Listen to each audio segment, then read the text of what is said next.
नसल्ली व नसल्लिम अला रसूलिल करीम अम्मा बाद फ़ाऊज़ु बिल्लाहि मिनश शैतानिर रजीम बिस्मिल्लाहिर रहमानिर रहीम। नाज़रीन, आज आपके सामने ये ज़िक्र करना है कि नमाज फ़जर की अदायगी अगर किसी शख्स से रह गई तो फिर उसको कज़ा करने का तरीका क्या है। और इसी तरह नाज़रीन ये भी ज़िक्र करना है कि कितनी रकतें कज़ा करना लाज़िम है। और नाज़रीन इसी तरह ये भी आपको बताना है कि ये किस वक्त में कज़ा की जाएगी, किस वक्त यानी कज़ा का नमाज का आगाज़ होगा।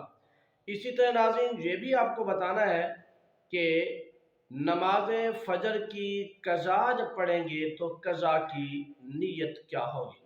नाज़रीन ये तमाम बातें हैं जो आज की इस वीडियो में आपके सामने शेयर की जाएंगी।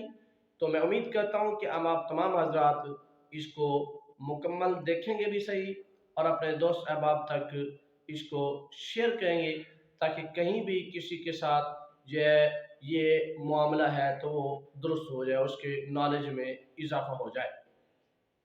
नाज़रीन सबसे पहले ये बात ज़हन में रहे कि नमाज फजर का वक्त कब ख़त्म होता है। नाज़रीन जब तुलुए आफताब होता है तो नमाज फजर का वक्त ख़त्म हो जाता है। अब रहा ये सवाल कि तुलुए आफताब कब होता है, तो आजकल हर शहर के अंदर और बाकायदा ऐप्स भी मौजूद हैं और देखा भी जा सकता है कि सूरज जब निकल आया तो उस नमाज का वक्त ख़त्म हो गया, यानी नमाज फजर का वक्त ख़त्म हो गया। अब सूरज जब निकल आया, नमाज फजर का वक्त ख़त्म हो गया। अब नमाज फजर को कज़ा करना है तो कब करेंगे। नाज़रीन सूरज निकलने के 20 मिनट बाद नमाज फजर की कज़ा की अदायगी का वक्त शुरू हो जाएगा। फिर आप 3 औकात के अलावा किसी भी वक्त इसको अदा कर सकते हैं।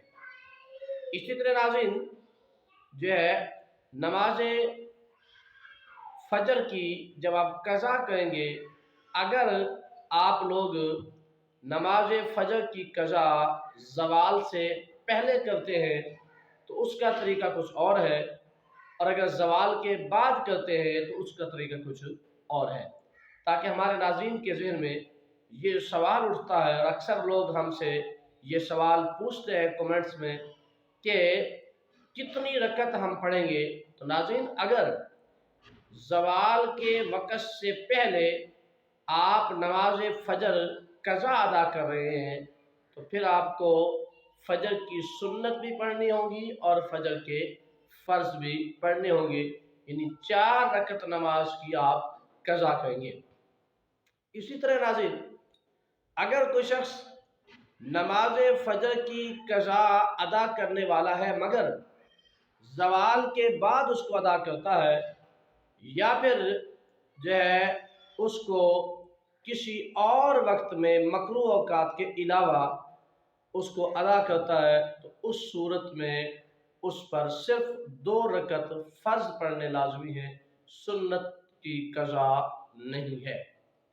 इसी तरह नाज़रीन ये बात भी आपके ज़हन में रहे कि अगर ये शख्स जिसने कज़ा पढ़नी थी, ज़ोहर का वक्त हो गया, अब इसको पहले कज़ा पढ़नी है या अदा पढ़नी है, तो शरीयत ये रहनुमाई करती है कि अब ये सबसे पहले ज़ोहर की नमाज अदा कर ले, उसके बाद फिर ये फजर की नमाज जिससे कज़ा हुई है वो अदा कर ले। इस तरह का हुक्म हमारी शरीयत में मौजूद है। इसी तरह नाज़रीन कज़ा की नीयत का तरीका क्या है। नाज़रीन जब हम किसी भी नमाज की नीयत करते हैं तो हम ये कहते हैं कि वक्त नमाज फला, मसलन हम नियत करते हैं फजर की नमाज की, तो हम यही कहते हैं कि 2 रकत नमाज फ़र्ज, वक्त नमाज फजर। तो जहाँ वक्त नमाज कहते हैं तो वहाँ कहेंगे वक्त नमाज फजर कज़ा, बस इतना इजाफा करेंगे। बाकी वही अल्फाज होंगे जो हम आम तौर पर नमाजों की नीयत के लिए इस्तेमाल करते रहते हैं।